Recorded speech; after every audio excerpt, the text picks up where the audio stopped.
ছোট পর্দার জনপ্রিয় অভিনেতা সিদ্দিকুর রহমানকে গণপিটুনি দেওয়া হয়েছে। মব সৃষ্টি করে তার উপর এই হামলা করা হয় বলে খবর পাওয়া গেছে। ঘটনার পর পুলিশ তাকে উদ্ধার করে থানা হেফাজতে নেয়। রমনা থানা পুলিশ বলছে তার বিরুদ্ধে মামলা রয়েছে কিনা যাচাই বাছাই চলছে।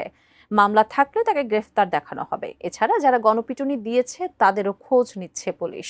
আরো জানাচ্ছেন সহকর্মী শাহাদাত রিফাত। দুপুরের পর থেকে সামাজিক যোগাযোগ মাধ্যমে ভাইরাল ছোট পর্দার জনপ্রিয় অভিনেতা সিদ্দিকুর রহমানের একটি ভিডিও।